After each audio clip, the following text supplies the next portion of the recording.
Iluminación. Rudolf Steiner.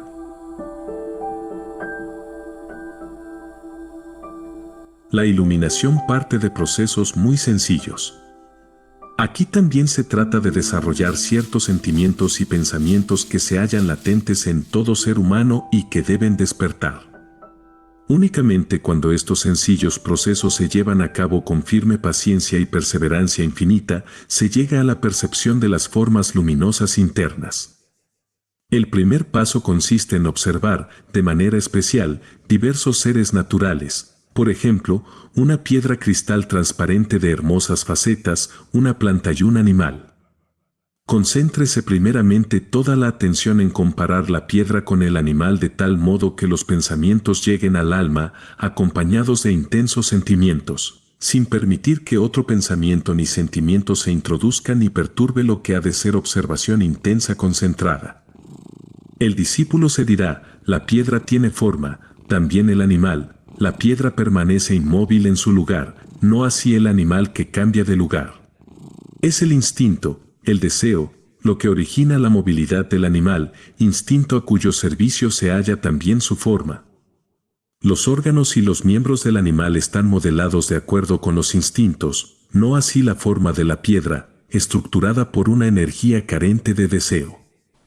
Al sumergirse uno intensamente en estos pensamientos observando la piedra y el animal con atención sostenida, brotan en el alma dos géneros de sentimientos muy distintos, el uno emanado de la piedra, el otro del animal.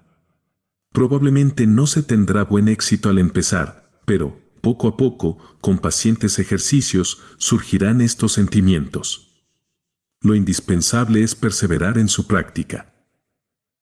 Al principio existirán dichos sentimientos, solo mientras dure la observación, después persistirán, hasta que finalmente se transformen en algo que perdura en el alma.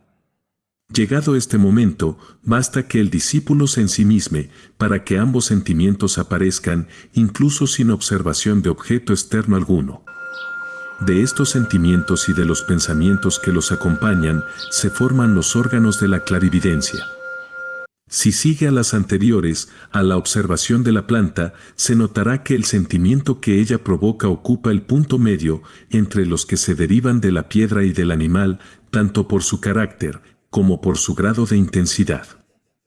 Los órganos que en este caso se forman son los ojos espirituales, con los que paulatinamente se aprende a ver algo así como colores psíquicos y espirituales. Pero el mundo espiritual, con sus líneas y sus figuras, permanecerá oscuro en tanto que el estudiante no haya asimilado más que lo que se ha descrito como probación. Con la ayuda de la iluminación ese mundo se aclara. Es necesario insistir una vez más que las palabras oscuro y claro, así como las demás expresiones empleadas, solo indican aproximadamente lo que se quiere decir. No puede ser de otra manera al recurrir al lenguaje corriente, que solamente es adecuado para el mundo físico. Ahora bien, la ciencia oculta denomina azul o azul rojizo, lo que para los órganos de la clarividencia emana de la piedra, y rojo o rojo amarillento, lo que se percibe como procedente del animal. En realidad, lo que se ve son colores de orden espiritual. El color que emana de la planta es verde y tiende paulatinamente hacia un rosado claro, etéreo. La planta es el ente de la naturaleza, cuya constitución en los mundos superiores hace recordar, en cierto modo, la que tiene en el mundo físico. No sucede lo mismo con la piedra y el animal. Hay que tener presente que los colores arriba mencionados representan solamente la tonalidad principal de los reinos mineral, vegetal y animal, pues en realidad existen todos los matices intermedios. Toda piedra, toda planta, todo animal posee el suyo particular. Además, existen los seres de los mundos superiores que nunca encarnan físicamente y que despliegan colores a veces admirables, otras veces horribles. La variedad de colores en esos mundos superiores es infinitamente mayor que en el mundo físico. Una vez alcanzada la facultad de ver con los ojos espirituales, el hombre encuentra, tarde o temprano, a tales seres superiores o inferiores al hombre, seres que jamás entran en la realidad física. Al llegar a este punto, muchos son los caminos que se abren ante el hombre, pero no es aconsejable ir más lejos, sin observar cuidadosamente lo que el investigador espiritual haya dicho o impartido. Siempre lo mejor es seguir las indicaciones de tal dirección experimentada. Por otra parte, si un hombre tiene en sí la fuerza y la perseverancia para adquirir los grados rudimentarios de la iluminación, seguramente buscará y encontrará la guía acertada. En todo caso se requiere una precaución sin la cual, lo más sensato es renunciar a todo discipulado oculto. El discípulo no ha de perder ninguna de sus cualidades de hombre noble y bueno, ni su receptividad para toda realidad física. Por el contrario, durante su discipulado debe aumentar continuamente su fuerza moral, su pureza interior y su poder de observación. Por ejemplo, durante los ejercicios iniciales de la iluminación, ha de procurar que crezca constantemente la simpatía hacia todo hombre y todo animal, así como su sensibilidad por las bellezas de la naturaleza. De descuidarlo, se embotarían sus sentimientos y su sensibilidad por tales ejercicios, su corazón se endurecería, su mente se tornaría indolente, y todo ello lo conduciría a peligrosos resultados. Del cómo se lleva a cabo la iluminación ascendiendo al discípulo, gracias a los ejercicios antes descritos, desde la piedra, la planta y el animal hasta el hombre, y del cómo tras esa iluminación, se presenta finalmente la unión del alma con el mundo espiritual, lo que conduce a la iniciación, es lo que se tratará en los capítulos siguientes, hasta donde sea posible. En nuestra época, son muchas las personas que buscan el camino hacia la ciencia oculta, búsqueda a veces por medios peligrosos y hasta reprobables. Por este motivo, quienes conozcan algún aspecto de la verdad de este asunto, deben proporcionar a los demás la posibilidad de aprender algo de la disciplina oculta. En lo que corresponda, se imparte en esta obra esta posibilidad para impedir que el error llegue a causar graves daños. Por el método que se señala, nadie puede correr peligro si no trata de forzar las circunstancias. Lo siguiente ha de tenerse presente: ninguna persona debe consagrar a los ejercicios más tiempo y energías que los que su situación y deberes le permitan. No ha de pretender cambiar nada de las condiciones externas de su vida para seguir el sendero oculto. Si se desean resultados serios, hay que tener paciencia, saber interrumpir la meditación después de algunos minutos, continuar tranquilamente el trabajo acostumbrado, y ningún recuerdo de los ejercicios ha de mezclarse con las actividades cotidianas. El que no ha aprendido a esperar, en el mejor y más alto sentido de la palabra, no sirve para discípulo y no llegará jamás a resultados de un valor real. Dominio del pensamiento y del sentimiento.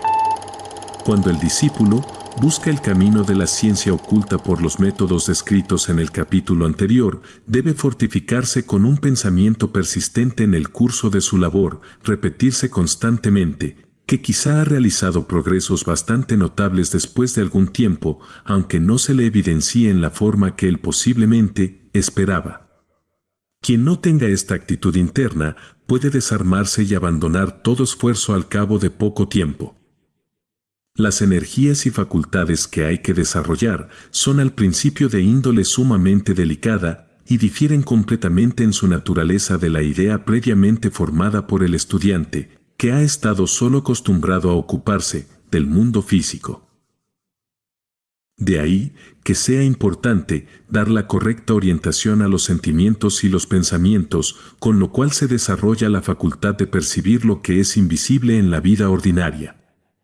En lo que sigue se va a mostrar uno de los medios para lograrlo, en verdad algo muy sencillo, como casi todo lo que se ha descrito hasta aquí, pero de los mayores resultados si hay perseverancia, y si el estudiante posee la disposición de ánimo que se necesita. El estudiante observará la semilla de una planta y tratará de suscitar intensamente ante este insignificante objeto los pensamientos apropiados, así como desarrollar por su medio ciertos sentimientos. Que primero capte con claridad lo que realmente ve con sus ojos, describiéndose a sí mismo, la forma, el color y todos los demás atributos de esta semilla. Luego que se haga la siguiente reflexión, de esta semilla, si se siembra, nacerá una planta de compleja estructura. Represéntese mentalmente esta planta, créala imaginativamente y luego reflexiónese en el sentido de lo que ahora estoy concibiendo con mi mente, las energías de la tierra y de la luz, lo harán realmente surgir después de esta semilla. Si tuviera ante mí un objeto artificial que imitara tan perfectamente esta semilla que mis ojos no pudieran distinguirla de una verdadera, ningún poder terrestre o lumínico sería capaz de producir una planta con ella. Quien conciba esta idea con nitidez, derivando de ella una experiencia interior, podrá formar también el siguiente pensamiento, acompañándolo del sentimiento adecuado. Se dirá, lo que surgirá más adelante de la semilla, existe ya en ella, en estado latente, como potencialidad de la planta entera. Esa potencialidad no mora en la imitación artificial, sin embargo, para mi vista, una y otra son idénticas. Existe, pues, en la semilla verdadera, algo invisible no contenido en la imitación. Es en ese algo invisible donde hay que concentrar el pensamiento y el sentimiento. Imagine el estudiante que ese algo invisible se transformará, más adelante, en planta visible, cuya forma y color podrá contemplar, y concéntrese en la idea, lo invisible se hará visible. Si yo no fuera capaz de pensar, no podría sentir ahora presente, lo que solo será visible más tarde. Debe darse particular énfasis al siguiente punto, lo que se piensa debe también sentirse intensamente. Con toda calma, el anterior pensamiento debe convertirse en experiencia consciente del alma, con exclusión de todo otro pensamiento o perturbación, siendo necesario reservarse el tiempo suficiente para que el pensamiento y el sentimiento que con él se relaciona se incrusten en el alma, por decirlo así. Si esto se logra correctamente, entonces, al cabo de cierto tiempo, posiblemente después de muchos ensayos, se sentirá surgir una fuerza interior, capaz de crear una nueva facultad de percepción. La semilla parecerá como envuelta en una nubecilla luminosa percibida de manera sensible suprasensible, como una especie de llama, cuyo centro evoca la misma sensación que se experimenta bajo la impresión del color lila, y el borde evoca la misma sensación que produce un color azulado. Así se torna visible lo que antes era invisible, creado por los pensamientos y los sentimientos que el discípulo ha despertado dentro de sí. Considerando que la planta no será visible sino más tarde, lo invisible a los sentidos se revela en esos instantes en forma espiritualmente visible. No es de extrañar que muchos consideren todo esto como una ilusión y se pregunten, ¿de qué me sirven tales alucinaciones, tales quimeras? Y no pocos desistirán de su primer empeño y abandonarán el sendero. Pero lo importante aquí es precisamente no confundir la fantasía con la realidad espiritual en esta fase difícil de la evolución humana, más aún, sentirse animado para continuar adelante sin temor ni pusilanimidad. Por otra parte, hemos de insistir en el constante cultivo del sentido común, que sabe distinguir entre lo real y lo ilusorio. Durante todos estos ejercicios el discípulo no debe perder jamás el completo y consciente dominio de sí mismo, así como pensar con la misma claridad y acierto con que enfoca los detalles y acontecimientos de la vida cotidiana. Sería fatal entregarse a quimeras, perder el claro juicio o la cordura. Sería gravísimo error el que, debido a estos ejercicios, el hombre perdiera su equilibrio mental y se viera impedido de juzgar las cosas de la vida cotidiana tan sana y acertadamente como antes.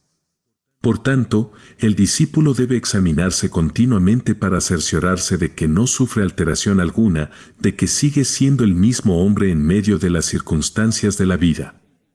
Un apoyo firme en sí mismo y un sentido claro para todo es lo que es preciso conservar. Ante todo hay que tener sumo cuidado de no abandonarse a vagas ensoñaciones ni entregarse a la práctica de cualquier ejercicio que se le sugiera. El encauce mental aquí enunciado Ha sido probado y practicado desde la más remota antigüedad en las escuelas ocultas, y solo esta orientación es la que se transmite en estas páginas. El que quisiera poner en práctica otra, por él mismo concebida, o sobre la que hubiese oído o leído aquí o allá, caería en error y pronto se encontraría en camino de las más absurdas quimeras. Como siguiente paso, puede el discípulo practicar este otro ejercicio. Colóquese frente a una planta en plena floración y concéntrese la mente en la idea de que un día esa planta se marchitará y perecerá. Nada perdurará de lo que tengo ahora ante mis ojos, pero llegado ese periodo, la planta ya habrá engendrado en su organismo semillas que llegarán a convertirse en nuevas plantas. Y otra vez me doy cuenta de que en lo que mis ojos ven, existe algo oculto que me es imposible percibir. Me compenetraré con este pensamiento: esta planta, con su forma y colores, habrá dejado de existir en lo futuro, pero al engendrar semillas me lleva a pensar que no se aniquila en la nada. Lo que preserva a la planta de la desaparición se mantiene tan invisible a mi vista como la planta estaba antes oculta en el grano de la semilla. Existe pues en la planta algo que mis ojos no pueden ver. Lo que preserva a la planta de la desaparición se mantiene tan invisible a mi vista como la planta estaba antes oculta en el grano de la semilla. Existe pues en la planta algo que mis ojos no pueden ver. Si dejo que en mí viva este pensamiento y a él unido el correspondiente sentimiento, al cabo de cierto tiempo se desarrollará un poder en mi alma que se convertirá en una nueva percepción. De la planta emerge una especie de llama espiritual, mayor en tamaño a la descrita anteriormente. Esta llama produce aproximadamente la sensación del color azul verdoso en su parte media y rojo amarillento en su borde exterior. Los colores aquí descritos no se perciben de la misma manera como los ojos físicos ven los colores, sino que la percepción espiritual da lugar a una sensación parecida a la impresión física del color. Tener la percepción espiritual de lo azul significa que se siente algo similar a lo que ha experimentado la mirada del ojo físico cuando descansa sobre el color azul. Esto debe tenerlo en cuenta quien pretenda avanzar hacia las percepciones espirituales. De lo contrario, no esperaría de lo espiritual más que una repetición de lo físico, lo que le conduciría a la más amarga decepción. Quien haya llegado a este grado de visión espiritual se hallará en posesión de un rico tesoro, pues se le revelarán los objetos del mundo externo, no solamente en su modo de ser actual, sino también en su proceso de crecimiento y decadencia. Comenzará a percibir en todas las cosas el espíritu, del que nada sabe el ojo físico. Y es así como habrá dado los primeros pasos para llegar a comprender, por propia visión, el misterio del nacimiento y de la muerte. Para los sentidos exteriores, un ser nace con el alumbramiento y perece con la muerte. Las cosas parecen así, solo porque los sentidos no perciben el espíritu escondido en ese ser. Para el espíritu, el nacimiento y la muerte son solo una metamorfosis similar a la transformación que se opera en la planta ante nuestros ojos cuando del capullo surge la flor.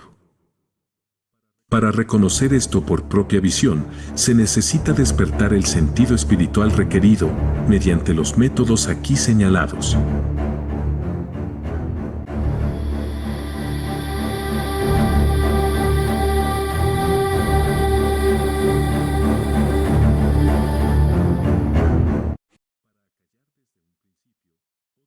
Para acallar desde un principio, otra objeción que pudieran hacer ciertas personas dotadas de alguna experiencia psíquica, agregaremos lo siguiente: no queremos negar que haya caminos más cortos y métodos más sencillos, así como que existan personas que han llegado por su propia visión a comprender el fenómeno del nacimiento y de la muerte, sin haber pasado antes por las etapas descritas en esta obra.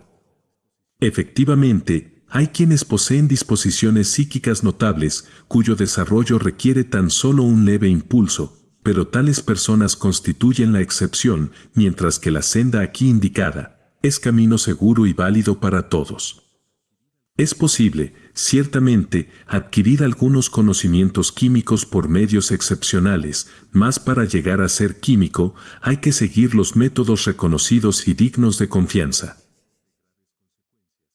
Sería un error de graves consecuencias suponer que con solo imaginarse la planta o la semilla, con solo representársela imaginativamente, se pueda llegar a la meta. Pueden ciertamente lograrse resultados, pero de una manera menos segura que la indicada. La visión a la cual se llegará sería, en la mayoría de los casos, espejismo de la fantasía, sin realizarse la auténtica visión espiritual. No se trata de crear visiones caprichosas, sino de que la realidad las cree dentro de uno mismo. La verdad ha de surgir de las profundidades de mi propia alma, conjurada no por mi yo ordinario, sino por los seres cuya realidad espiritual pretendo percibir.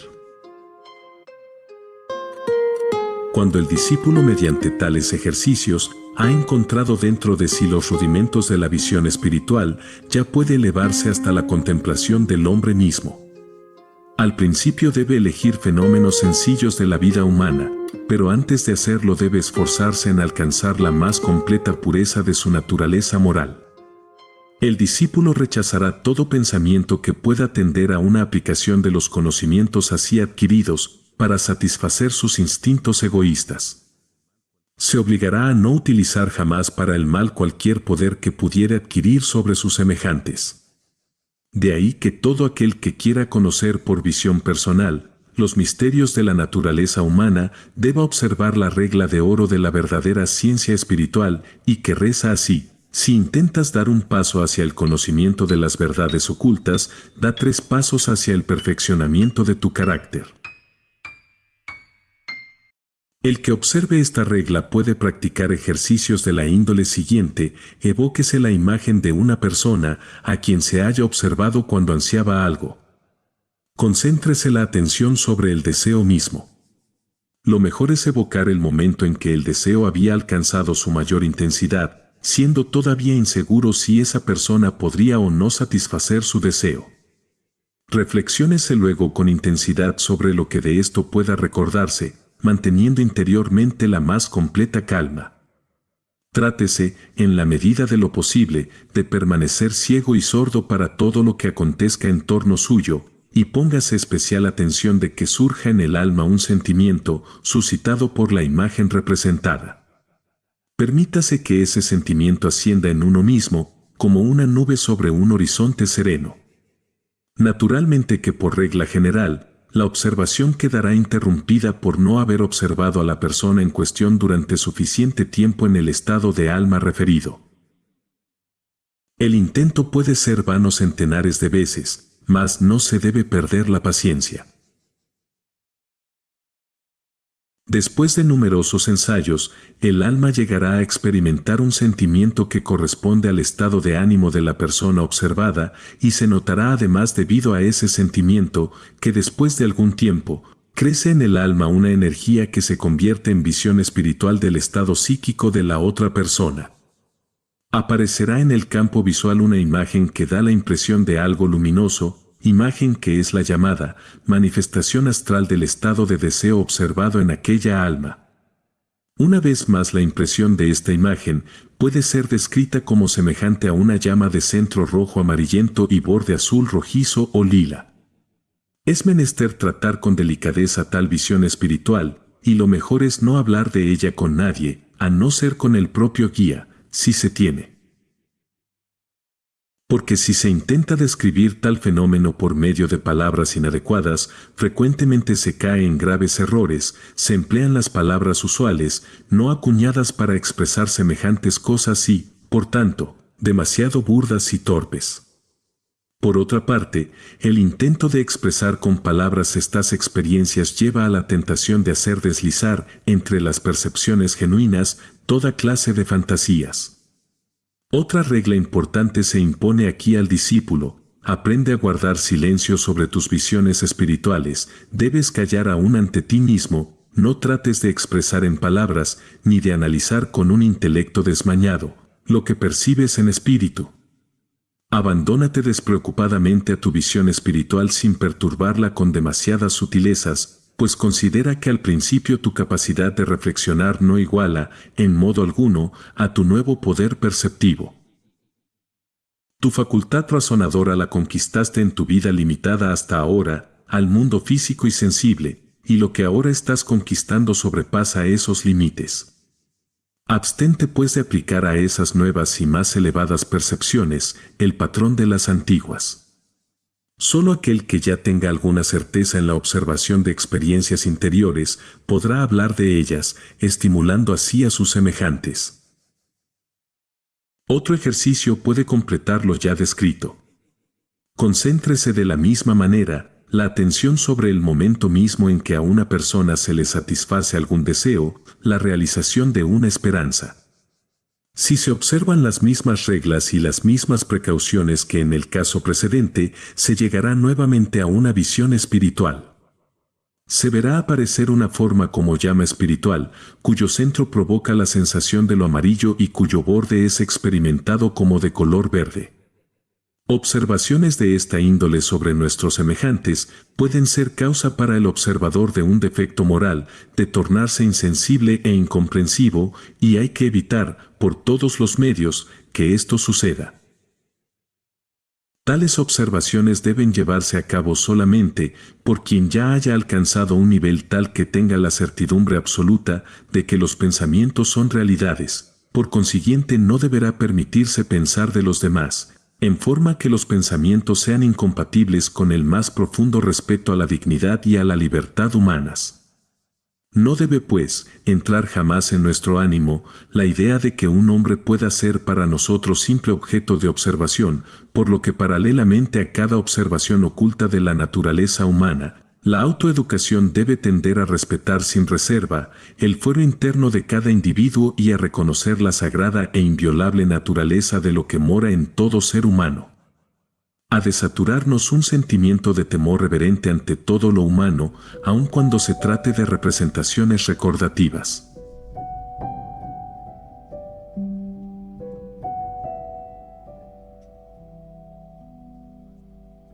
Baste con estos dos ejemplos para ilustrar cómo puede lograrse la iluminación interior de la naturaleza humana, ya que sirvieron cuando menos para indicar el camino a seguir. Aquel que pueda encontrar el silencio y la calma interior indispensables para tal observación, se dará cuenta de haber conseguido una profunda transformación interna. Así alcanzará pronto el punto en que este enriquecimiento interior de su ser le confiera confianza y serenidad para su conducta externa, transformación que redundará en beneficio de su alma. Y así irá progresando, y así irá descubriendo caminos y medios para penetrar cada vez más en aquella parte de la naturaleza humana que está oculta a los sentidos exteriores, así como llegará a la madurez necesaria para poder contemplar las relaciones misteriosas entre la naturaleza humana y todo lo que existe en el universo. Siguiendo este camino, el hombre se aproxima más y más al momento en que podrá comenzar a dar los primeros pasos en la iniciación, si bien antes de darlos una cosa más hace falta, cuya necesidad al principio no capta el discípulo. Más tarde sí. Lo que el candidato debe aportar a la iniciación es valor e intrepidez desarrollados en determinado sentido. El discípulo debe buscar las oportunidades favorables al desarrollo de esas virtudes, así como cultivarlas metódicamente en la instrucción oculta. La vida misma es, sobre todo en ese sentido, una buena, quizá la mejor, escuela oculta. El discípulo debe saber enfrentarse serenamente a un peligro, tratar de superar las dificultades sin temor. Por ejemplo, frente a un peligro debe inmediatamente fortalecer su ánimo y llegar a la convicción de que, mi miedo de nada me sirve, no debo sentirlo, pensaré solamente en lo que hay que hacer. Y debe progresar hasta lograr que en ocasiones en que antes estaba temeroso, sentimientos tales como el tener miedo o el desalentarse se conviertan en imposibilidades, al menos para su sentir más íntimo. Mediante tal autoeducación, el hombre desarrolla dentro de sí ciertos poderes bien definidos, necesarios para la iniciación en los misterios superiores. Así como el hombre físico necesita fuerzas nerviosas para utilizar sus sentidos corpóreos, del mismo modo el hombre psíquico tiene necesidad de la energía que solo se desarrolla en las naturalezas intrépidas y valerosas. Quien penetra en los misterios superiores ve cosas que permanecen ocultas a la vista del hombre ordinario debido a los engaños de los sentidos, pero estos sentidos físicos que nos impiden contemplar la verdad superior, son precisamente por eso los bienhechores del hombre. Gracias a ellos ocúltanse para él cosas que le causarían una turbación tremenda, por no estar debidamente preparado y cuya vista no podría soportar. El discípulo debe capacitarse para resistir tales visiones. Pierde ciertos apoyos del mundo exterior que se debían precisamente a la circunstancia de que él era presa de la ilusión. La situación es como si a alguien se le señalase un peligro al que hubiera estado expuesto durante mucho tiempo sin saberlo. Antes no sentía temor, pero ahora que lo sabe será presa del miedo, aunque no haya aumentado el peligro al conocerlo. Las energías que actúan en el universo son destructivas y constructivas. El destino de los seres que lo habitan es nacer y perecer. El vidente contemplará la acción de esas energías y el curso de ese destino, y ha de quitársele el velo que en la vida ordinaria cubre sus ojos espirituales. Tengamos presente, sin embargo, que el hombre mismo se halla íntimamente vinculado a dichas energías y a dicho destino. En su propia naturaleza existen fuerzas destructivas y constructivas, y su propia alma se le presenta tan desnuda como los demás objetos. Ante este conocimiento de sí mismo, el discípulo no debe perder vigor, y para que no le falte, debe aportarlo en exceso. El camino es aprender a mantenerse sereno y tranquilo interiormente en las circunstancias difíciles de la vida y a cultivar dentro de sí una firme confianza en las fuerzas benéficas de la existencia. Debe estar preparado para descubrir que ciertos móviles que hasta ahora le impulsaban dejan de hacerlo, y para darse cuenta que antes frecuentemente pensaba y obraba porque era presa de la ignorancia. Dejarán de existir los motivos que antes le inducían. Por ejemplo, anteriormente obraba a menudo por vanidad, ahora comprenderá cuán indeciblemente fútil es toda vanidad para el que sabe, o bien por avaricia, ahora verá cuán destructiva es la avaricia, y tendrá que desarrollar incentivos completamente nuevos para actuar y pensar, para lo cual es precisamente necesario el valor y la intrepidez. Sobre todo, se trata de cultivar ese valor y esa intrepidez en lo más íntimo de su vida reflexiva. El discípulo debe aprender a no descorazonarse por fracaso alguno y ser capaz de pensar: voy a olvidar que nuevamente he fracasado en esta empresa y trataré de nuevo como si nada hubiera acontecido. Así se abre paso hacia la convicción de que los manantiales de energía del universo donde se puede refrescar son inagotables. Continuamente anhela lo espiritual que puede elevarlo y sostenerlo, aunque numerosas veces su ser terrenal haya resultado impotente y débil. Debe ser capaz de vivir mirando hacia el porvenir, sin dejarse turbar en esta aspiración por experiencia alguna del pasado. Cuando el hombre posea estas cualidades hasta cierto grado, estará maduro para conocer los verdaderos nombres de las cosas, lo que constituye la clave del saber superior. Considerando que la iniciación consiste en aprender a designar las cosas del mundo por los nombres que tienen en el espíritu de sus divinos autores, nombres que encierran el secreto de las cosas.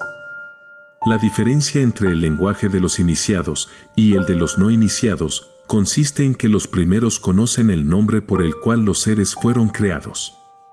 El próximo capítulo tratará de la iniciación propiamente hasta donde sea posible.